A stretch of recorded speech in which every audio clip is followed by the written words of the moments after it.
On the air right now, joining us this morning on the Thom Hartmann Program, I'm Jefferson Smith, is David Pepper. He was for years the chairperson in Ohio. He's the author of Laboratories of Autocracy, a graduate of the august Yale Law School, now teaching at the University of Cincinnati. He has one of the best explanations that I have seen for why whitewashing American history is so problematic, is so detrimental to understanding what it takes to make change and understanding our country and understanding our relationship to it, understanding the history of white supremacy, etc. We'll talk about that and hopefully what's happening in Ohio. David Pepper, how you doing, man? I'm great. How are you doing out there? I am doing very well. It's good to hear your voice. Same. All right. Long time. I want to start with a question that is far too broad. It is far too broad to be useful, but here goes anyhow. What's going on with politics in Ohio? I mean, the reason I wrote that book you mentioned, Laboratories of Autocracy, is we were once the bellwether of kind of normal, moderate, common sense politics. We are now the bellwether of how crazy and undemocratic and extreme things get when your statehouse basically becomes locked down by sort of gerrymandered extremists. And so, you know, the Ohio that people have come to know, that I came to know growing up, that I was proud of, is, although, you know, again, it's a state that voted for Sherrod Brown and voted obviously for Trump, but it's still somewhat moderate if you look at polling of the populace. Like, we're a pro-Roe v. Wade state, for example. But because we have got to a point where our legislature is so gerrymandered that not a single person almost feels any accountability, we are acting like as crazy a right-wing state as any state in the country. And it's a case study of why Democrats have to go back and fight for power in states. Because if you don't, they go through this massive downward spiral into extremism, into corruption, into privatizing everything. And that's the nightmare Ohio's living through. And it's I hate to say it, I wish it was only the Ohio story, but I hear about it all the time around the country. I was in Indiana just the other day. So many states are going through the same thing, where these out-of-control, gerrymandered state houses are basically able to subvert democracy and put extremists into place over time. I remember, so I was let's go back to 2020. All right, in 2020, I was in your town. I was in Cincinnati. I was in John Cranley's basement. John Cranley at the time, who had been running for Congress, ended up being mayor of Cincinnati, and that's how you and I met, I think. And I was in his basement. We were watching the returns of the 2000 presidential election. Right. And at that time, as you said, like, Ohio was viewed as the bellwether. Ohio was viewed as, you know, as Ohio goes, probably goes, so goes the country. Was kind of the almost paradigmatic swing state. Since then, it has felt a little bit less like that. And you said, well, it's still kind of a swing state in national politics. Sherrod Brown still wins a U.S. Senate race, for instance. But what is Ryan could win this year too. Yeah. So how's that race going? How do you handicapping that race? Vance is it's a midterm where we have the White House. That's normally a very tough time to win if you're in Ohio as a Democrat. I once ran in those years. It was very difficult. But Donald Trump did do us a favor with Mehmet Oz and with guys like a J.D. Vance. Vance is a horrible candidate. Tim Ryan's a very good candidate. So he may win. But the broader point is, you know, we lean a little right. We leaned a little more right during the Trump years. But once you have a legislature, and this is, again, we're sort of a bellwether in the worst way now. Once you have a legislature that's totally unmoored from the people themselves, because every single district is basically predetermined in its outcome by gerrymandering, you basically no longer really have a democracy, and that's where the extremism is coming from. Yeah. And so even though we lean a little right, we're governed in this state like we're as far right as the most red state in the country, or further right. And same thing happened in Florida, right? No longer, Florida, you Missouri, you name it, all around the country. So I wrote this book, Laboratories of Autocracy, and Tom was nice enough to have me on last fall. And I immediately start getting emails. And the book's about not just Ohio. My book's about a lot of states. But Ohio is sort of like What's the Matter with Kansas? But it's about Ohio and democracy. And I began to get emails from all over the country. Oh, my gosh, you just described a horrible lack of democracy in Tennessee or Missouri, where we don't even have a say anymore in our government. I mean, it's so gerrymandered. Plus, they suppress the opposition through all the voting tools we know about, that many of these states, at least at the state level, it's hard to really fit them into any definition of a viable democracy anymore. And that's why the extremism is so much more radical than the actual people of these states. I mean, for example, again, Ohio is a Roe v. Wade state. The polls are very clear on that. Yet we're the state that basically forced a 10-year-old girl who was a rape victim to go to Indiana to get an abortion. Now, that's something that is probably supported by 5% of Ohioans. No exceptions. Even a 10-year-old rape victim must go elsewhere. Yet we have a legislature so rigged that very deep, toxic minority worldview point is actually what the law of the land of Ohio is.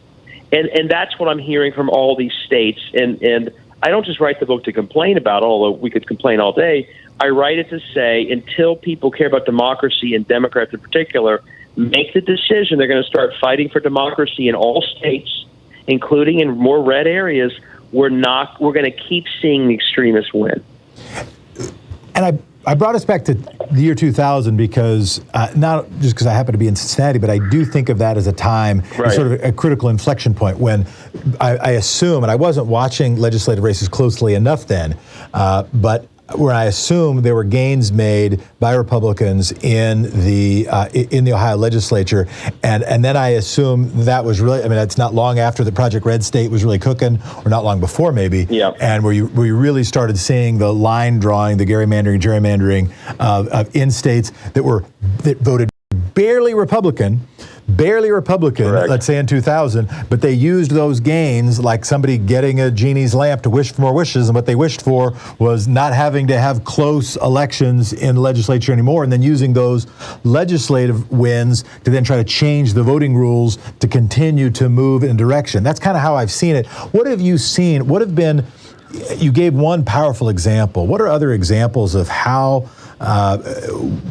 unjustly one-party rule in Ohio has impacted policy in a way that maybe even some of the supporters of that political party were like, wait a minute, that's not what we meant? Yeah. First of all, you're right about 2000, but the key things everyone remember is it's 2011 where they gerrymandered worse than ever before. Their 2000 gerrymander existed, but when Obama won Ohio, we overcame it. We had a majority of the Congress and we had the statehouse. Once they had the chance to re-gerrymander in 11, they basically said, we're never going to let that happen again. So they really drew in Ohio, Michigan, Pennsylvania, Wisconsin, the worst maps in the history of this country. So that in 12, even when Obama won Ohio, our congressional delegation was 12-4 Republican Democrat. They did that everywhere. So it was the 11 gerrymander that was far more aggressive than even 01. But here's what it leads to, and it's endemic to all these states. Once you have no accountability in your state houses, all the incentives that lead to what we think of as good public service, be for things that are mainstream, don't be an extremist, be for public goods as opposed to private ends, don't be corrupt. All those things actually check out and are turned upside down. So you have all these incentives in these state houses. If you can't get knocked out of office, you no longer care about public outcomes. It doesn't matter if your schools get worse. You now want to do the bidding of the big players in your state house. Being an extremist helps you survive your next primary, so you have every incentive to be extremist. So everything is out of control. Just give an example. 2 months ago, they literally passed a law in Ohio, passed the state house, we don't know what the Senate's going to do with it, where they literally are requiring, this is horrible to even talk about, genital inspections on demand of girls playing sports. Physical genital inspections because they want to ferret out any potential transgender athletes that may be playing. And there's only one we have ever known of in Ohio. So they all passed that. Could you imagine what moms and dads would do at their school if someone said, oh, your little girl had a great soccer game, we're going to have to inspect her now? I mean, that's what they passed. It's also, we have had one corruption scandal after the next in Ohio, giving public money away to private players like for-profit online schools that turn out to be scams. So we're seeing dramatic declines in the public. We were, back when you were in Ohio, I'd say, we were in the top 10 in public education based on national criteria. In 2010, we were 6th or 5th in the country. We're now in the mid-20s. Why? Because they gave away the big money to private for-profit companies that were giving them money. So we see it in grotesque and extreme laws, we see it in corruption, and we see it in dramatically declining public outcomes. And as we see in Kansas, by the way, the other thing we see, once they've attached themselves to this very broken sort of privatized model of legislating and extremism, the one thing they realize is that what happened in Kansas at referendum is their future if they ever actually have a real election. Their records are indefensible. They're too extreme. The public outcomes are too indefensible. So they also have to keep attacking democracy itself. If they allow for fair districts, they will lose, and they know it. And that's why every chance they're given to destroy the other side through suppression or to keep gerrymandering, they go to the hilt, because without that stuff, their extremism would die. So I watched a thing you did, and I want to get back to, I want to talk to you about J.D. Vance. I can do Zoom now if you guys want. I got the link. Yeah, jump on if you can. Yeah, jump on if you can. Okay, I'll jump on right now. Yeah. Let's see if that. Go ahead. Let's see if that works. So, as they line that up, I'll cue it up a little bit. So you did. It was a whiteboard presentation, and you had like this little door you could close, but I think you could tell the story even without visuals pretty well. That it was the importance of understanding America's progress on addressing white supremacy, on addressing slavery, on addressing civil rights, and understanding the importance of seeing that whole story and why trying to whitewash American history can be so destructive in understanding our past as well as understanding our future. I could go on, but I actually want you to tell that story, because I thought it was so well put. I assume you know what I'm talking about. Yeah, absolutely. You want to do that right now? Yeah, go ahead. Yeah, so, I've been doing a lot of looking into our own history, and basically what I tell on that whiteboard, I do these whiteboards pretty regularly. If people want to see it, they can follow me at David Pepper on Twitter. Our history is very, very clear that whenever there's been a rise of a diverse democracy, there's always been pushback. There was pushback, in the early 1800s, as I go through the whiteboard, there was pushback. After the Civil War and Reconstruction, there were more registered black voters in many southern states than white voters. And they were voting in big numbers, and they even were voting in black elected officials to mayor, statehouse, Supreme Courts of states, you name it. The pushback, as we know, was relentless, and they came up with new voter suppression laws. The KKK emerged. And so there's a backlash then.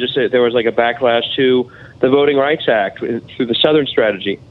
And the point of this whiteboard was to say, when people want to censor our history, most of what they seem to be wanting to are these very awful moments of white backlash to a rise of a diverse democracy. They don't want to know the story of the late 1800s when the KKK rose, or they don't want to know, they don't want to teach the Southern strategy or the violence. And as I show in that whiteboard, once you cover up that backlash that has always existed, you make it look as if it's just been this sort of gradual progress over time. And that's not what our history is. Our history is progress met by fierce backlash, and then heroes pick up the pieces from that backlash, like John Lewis, or like those who fought hard during Reconstruction, to keep pushing forward and pushing forward. It's always been contested. And once you censor that white backlash out, again, that's what the commonality of any of these books are, that they want to censor. It's sort of the moments of white backlash that were so painful, so violent. You censor that out, and you give this very misleading impression that it's been sort of a smooth arc of achievement over 200 years. But what you also cover up when you do the censorship is you cover up the fact that it's been the same tools used the entire history to do this. You know what they said in the late 1800s when black voters began voting in big numbers and getting their way through elections? They said they were voting fraudulently.